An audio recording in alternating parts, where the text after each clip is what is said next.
Originally made by the British, Skittles were introduced to North America in the late 1970s. The candy we all know and love today is not what it seems to be, however, for it was once used as something far more unimaginable. 6 men from America were serving as spies and infiltrated the British top-secret archives, but unfortunately were caught. Given permission by the law, British scientists were allowed to experiment with these prisoners using a new form of torture, starvation. The scientists placed 5 different colored flat spheres, barely the size of an American dime, on a small gray observation room table. The scientists first took the leader from the group of spies and gave him an option of red, orange, yellow, green, and purple color spheres, telling him only one of the food pieces would not kill him. The American spy ate the yellow piece. After a short moment, he said he felt fine and wished to go back to his cell.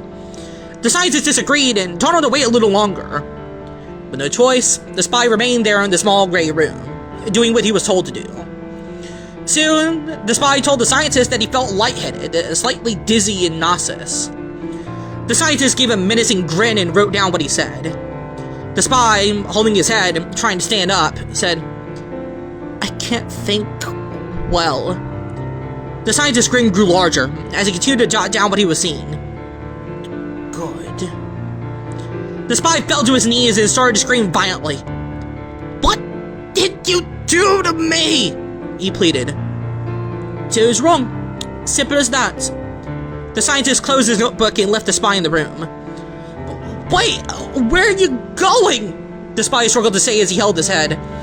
"Please, let me see my team again, please!" He began to weakly claw at the door, but it was no use. It was made of reinforced steel and was locked from the outside. The spy's vision began to blur and get foggy. Soon, he was not able to see or even speak a simple sentence. The unfortunate spy died from his brain dissolving in the inside. A thick black liquid soon began to seep out of his nose, mouth, eyes, and ears. The scientist had people clean the room with the corpse and the liquid. He replaced a yellow edible piece of food and then let in the second spy. He told the same thing to him that he told the last one. Only one of the food pieces would let him live and save him from starvation, while the others would kill him. The spy hesitated, but his hunger took over and he chose the red piece. He felt fine at first, but after he took a deep breath, he held his heart in pain and fell to the floor. He tried to speak, but nothing came out.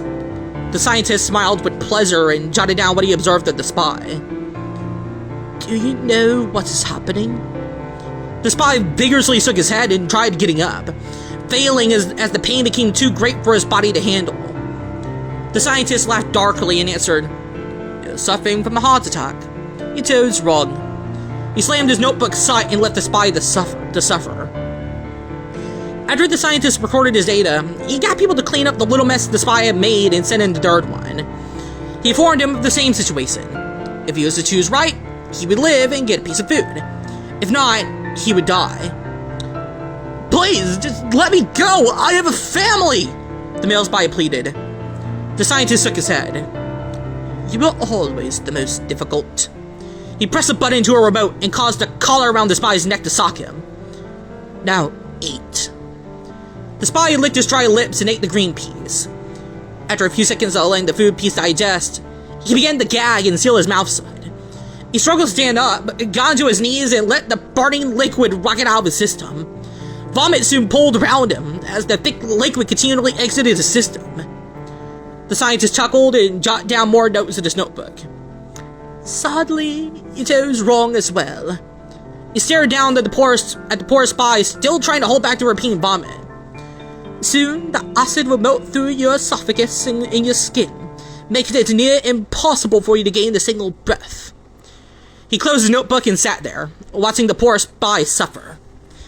The American was crying acid tears that melted scars into his face as the stomach acid melted through his throat and poured out of 2 exits now. The spy held his stomach in desperate pain, as if that would stop it from happening. His skin turned pale and sweaty as he collapsed into his pool of vomit and died from suffocation and nutrition loss. The mess was ordered clean by the scientists, and the missing piece was replaced for the next victim. This one was young, and looked like he just joined. It was obviously a young adult, probably in his early 20s. He was timid, afraid of what was soon to come. "If you choose right from the 5 pieces of food that lay in front of you, you will live. If not, you die. Understand?" the scientist informed. The young American hesitantly nodded and took the orange-colored piece. After a minute of letting the food take effect, the spy's skin soon turned dry and red. He began to itch and shiver with a cold sweat. He soon gagged and choked on his blood and held his sides as he fell to the floor. "What's happening?" the young male spy rasped. The scientist quickly wrote down what he was observing with displeasure. "I was hoping for only your inner organs to fail, but it looks like the food also took effect of your skin. As we all know, the skin is the largest organ on the human body. I've sort of seen it coming." He pushed up his reading glasses and sat down. "Your organs are failing, and you should die any minute now." The young American looked up at the scientist in horror and tried standing, but his ligaments wouldn't listen to him as he stumbled to the ground and held his head. He grunted and tried breathing in the dry air. To the scientist's expectation, his lungs had now failed him, and soon his heart would too. With the young American dead now, and the scientist changing a few formulas in his chart, the corpse was cleaned and the food tablet replaced.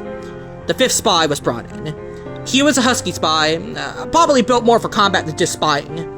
The scientist was pleased and hoped for the spy to choose the last, untasted food tablet on the table. "I will make this simple for you," the scientist announced from his observation spot.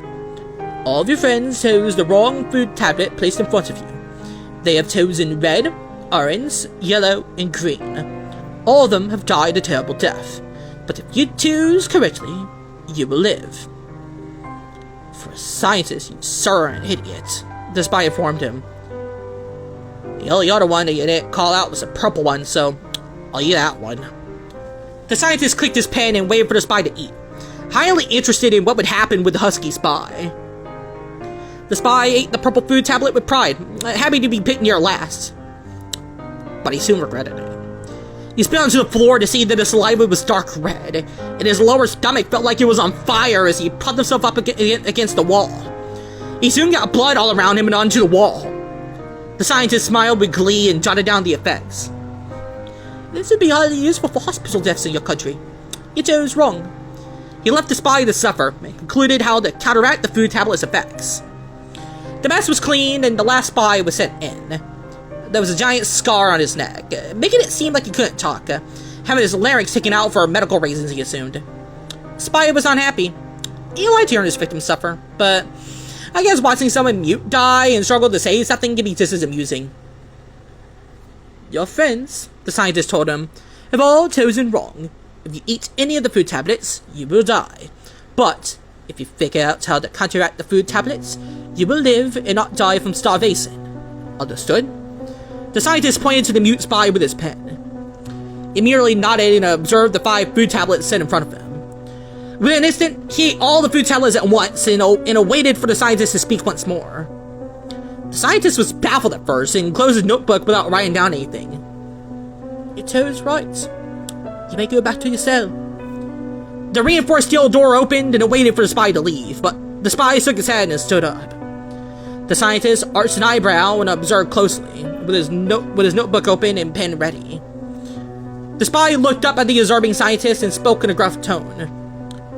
"I will not be controlled."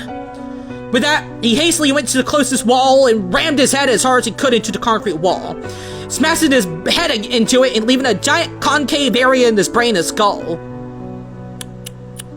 The scientist clicked his tongue and shook his head. "What a shame.